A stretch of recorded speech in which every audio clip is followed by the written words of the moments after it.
जी नमस्ते, प्रणाम। माँ शारदा शिक्षण संस्थान में आपका हार्दिक अभिनंदन एवं स्वागत है।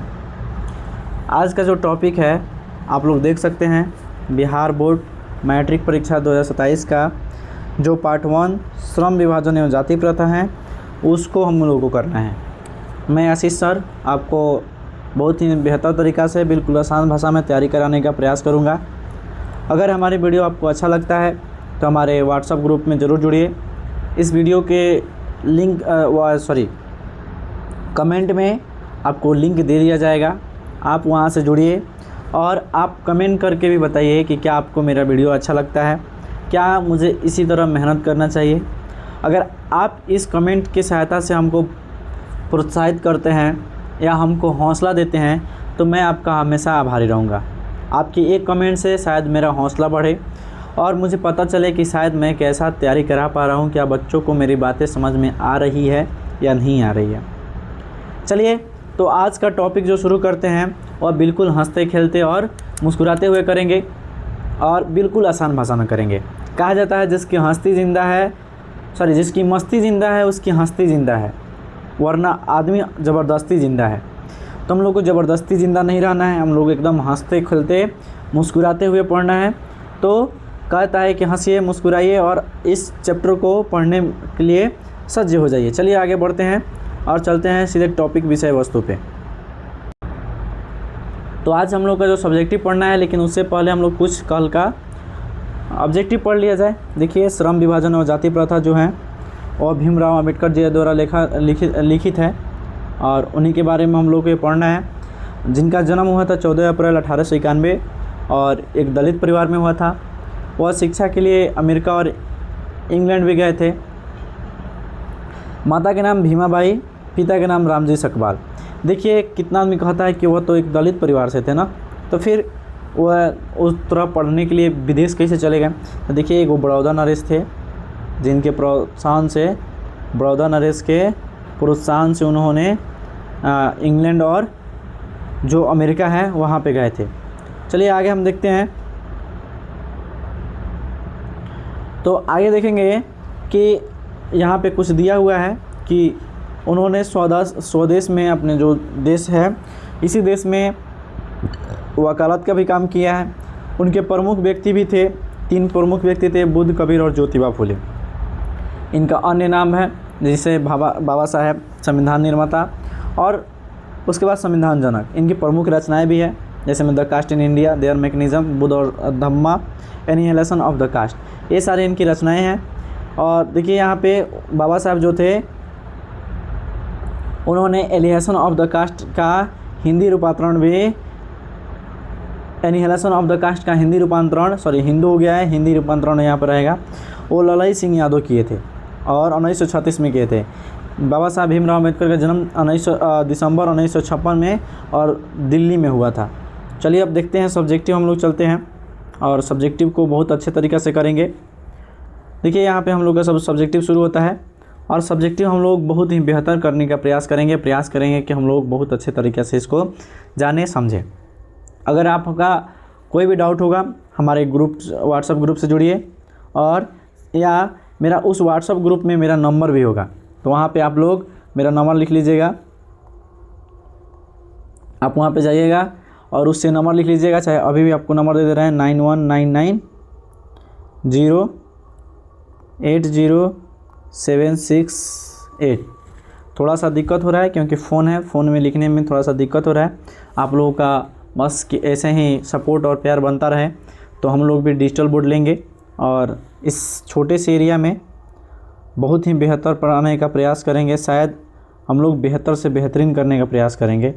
तो बस आपका कृपा बनता रहे, आप मेहनत ऐसे ही हम लोग का मेहनत जारी रहे और आप लोग का सपोर्ट और प्यार बनता रहेगा तो ज़रूर हम लोग एक ना एक दिन कामयाब होंगे। हम बार बार कहते हैं कि अब जब लग चुके हैं इस काम में तो क्या या तो जीत मिलेगी या सीख मिलेगी, तो आपके हाथों में है। चलिए पहला क्वेश्चन, लेखक किस विडंबना की बात करते हैं और विडंबना का स्वरूप क्या है।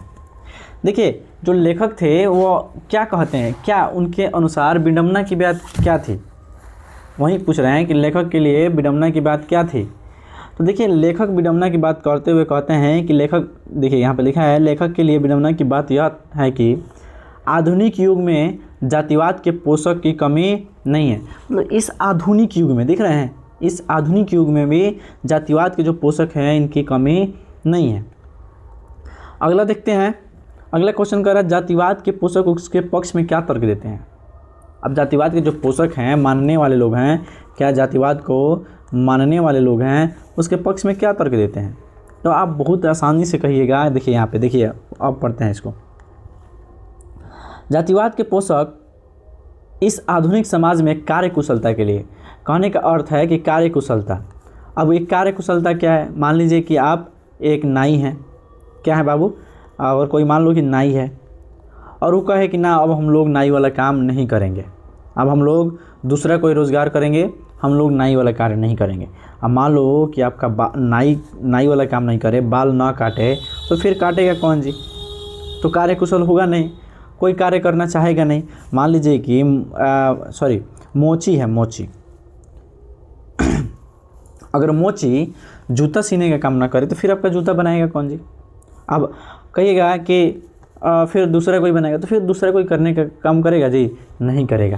तो इसीलिए कह रहे हैं कि जातिवाद के पोषक इस आधुनिक समाज में कार्यकुशलता के लिए श्रम विभाजन को आवश्यक मानता है और जाति प्रथा को श्रम विभाजन का दूसरा रूप, इसलिए इसमें कोई बुराई नहीं है। कह रहा है जाति प्रथा श्रम विभाजन का ही दूसरा रूप है। मतलब कहने का अर्थ है, देखिए फिर से हम लोग समझते हैं, जातिवाद के पोषक इस आधुनिक समाज में कार्यकुशलता के लिए, यानी कार्य को कुशल बनाने के लिए श्रम विभाजन को आवश्यक मानता है और कहते हैं कि जाति प्रथा भी श्रम विभाजन का दूसरा रूप है। क्या है, जो जाति प्रथा है वह श्रम विभाजन का दूसरा रूप है, इसलिए इसमें कोई बुराई नहीं है। देखिए क्या कह रहे हैं कि इसमें कोई बुराई नहीं है। लेकिन फिर देखिए अब आगे चलते हैं, ये क्वेश्चन समाप्त हुआ, इसमें क्या तर्क देते हैं। कर जातिवाद के पक्ष में दिए गए तर्कों पर लेखक की प्रमुख आपत्तियाँ क्या है। यानी लेखक कौन थे, भीम राव कौन, अंबेडकर।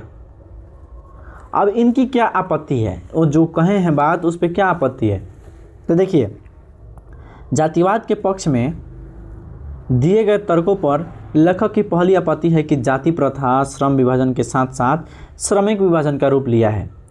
श्रम विभाजन निश्चय ही सभ्य समाज की आवश्यकता है, परंतु किसी सभ्य समाज कार्य के साथ साथ लोगों का विभाजन सही नहीं है। देखो कितनी अच्छी बात कह रहे हैं। कहने का अर्थ है कि ठीक है, आप मान लीजिए कि कार्य कुशलता के लिए सही है, लेकिन साथ साथ लोगों का भी विभाजन कर देती है। कहने का अर्थ है कि अगर मोची का लड़का है वह मोची का काम करे और मोची क्या करता है, एकदम नीच भावना से लोग देखने का प्रयास करते हैं उसको, क्या होगा जी। यानी कह रहे हैं कि देखिए यहाँ पे क्या हो रहा है कि परंतु सभ्य समाज कार्य के साथ साथ लोगों का विभाजन सही नहीं है, यानी लोगों का भी विभाजन कर दे रहा है। इसलिए कह रहे हैं कि यह जो कथन है बिल्कुल गलत है। चलिए अगला देखते हैं। जाति प्रथा भारतीय समाज में श्रम विभाजन का स्वाभाविक रूप क्यों नहीं कही जा सकती है। अगर कोई पूछ दे कि भारतीय जाति प्रथा जो है भारतीय समाज में श्रम विभाजन का स्वाभाविक रूप क्यों नहीं है, कही जा सकती है, तो कहिएगा भारत का जाति प्रथा की एक और विशेषता यह है कि यह श्रमिकों का अस्वाभाविक विभाजन ही नहीं करती, बल्कि श्रमिकों के साथ साथ एक दूसरे से ऊंच नीच को दर्शाता है। यानी यह मान लीजिए कि मोची है तो उसको कहेगा लोग कि तू नीच है, नीच।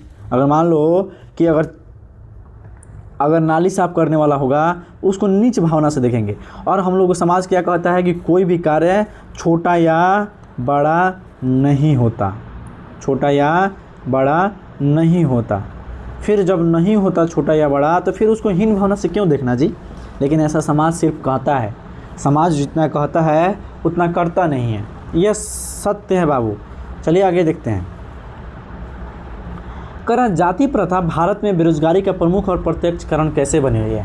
कहने का अर्थ है कि जो जाति प्रथा है वह जाति प्रथा है वह भारत में बेरोजगारी का प्रमुख और प्रत्यक्ष कारण कैसे बनी हुई है। आखिर वह भारत में बेरोजगारी का प्रमुख और प्रत्यक्ष कारण कैसे है।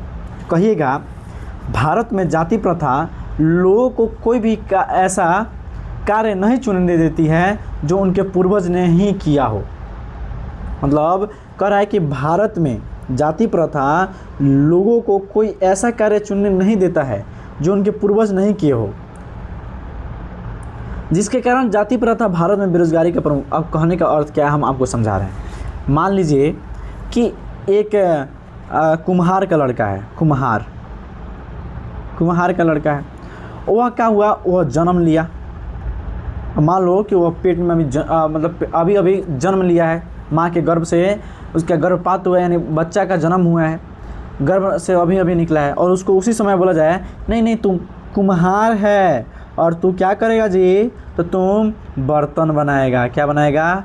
बर्तन बनाएगा। लेकिन बबुआ का मन क्या है? बबुआ का मन है कि हम डीएम बने।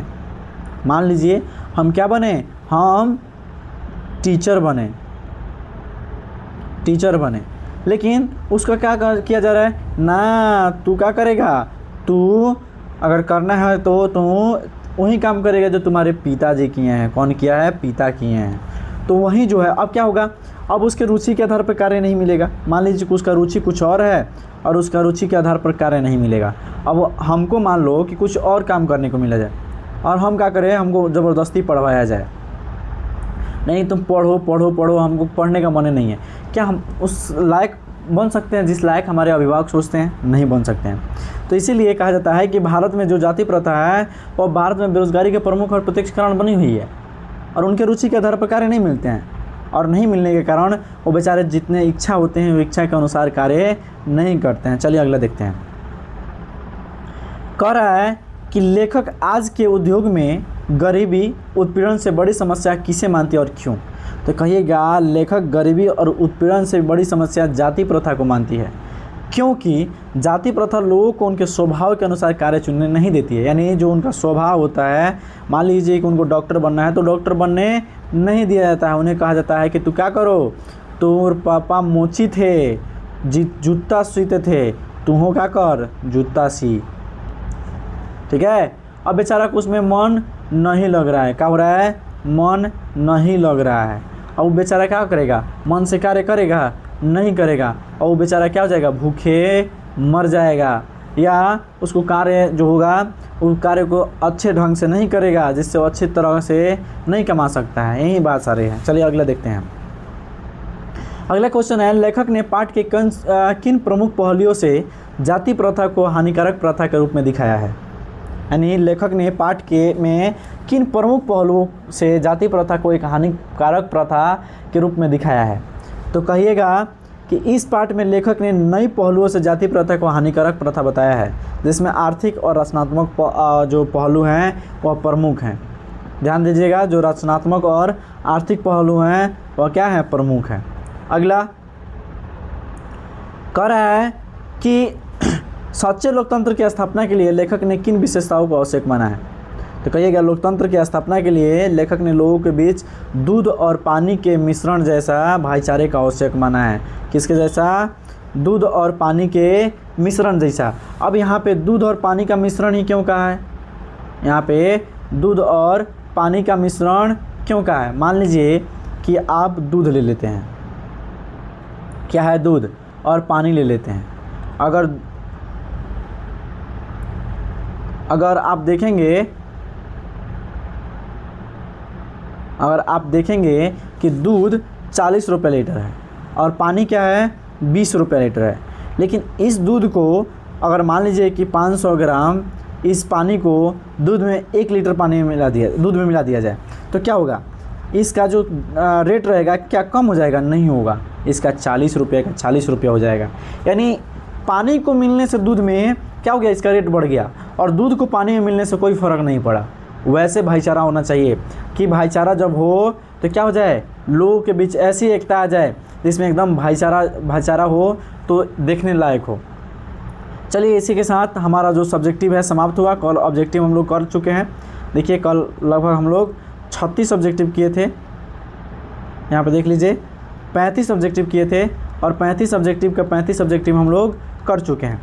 बाकी आपको जो भी PDF चाहिए हमारे व्हाट्सएप ग्रुप से, जो भी वहाँ पे व्हाट्सएप होगा, व्हाट्सएप ग्रुप से जुड़िए। सर उधर नहीं लिखा रहा है, व्हाट्सएप से जुड़िए, हमारे समझ जाइए, व्हाट्सएप से जुड़िए और व्हाट्सअप से जुड़ के हमारे चैनल को सब्सक्राइब भी कीजिए। जो यूट्यूब चैनल है उसको सब्सक्राइब कीजिए और व्हाट्सअप पे जुड़िए, वहाँ पे सारे आपको PDF मिल जाएंगे। चलिए, हमारे संस्था से जुड़ने के लिए और हमारे वीडियो को देखने के लिए आपको बहुत बहुत धन्यवाद। ऐसे ही प्यार बनाए रहिए। प्रयास करेंगे कि इस छोटे से संस्था को बहुत बढ़ाने का प्रयास किया जाए और जो आप लोगों का सपना है, जो मेरा सपना है, वो पूरा करने का प्रयास करें। बहुत बहुत धन्यवाद। चलिए, इसी के साथ हम लोग आज के क्लास को विदा लेते हैं। फिर मिलते हैं अगले क्लास में और अगले दिन। इसके लिए बहुत बहुत धन्यवाद जो हमारे साथ सपोर्ट किए और हमारे ऊपर प्यार बनाए। बहुत बहुत धन्यवाद।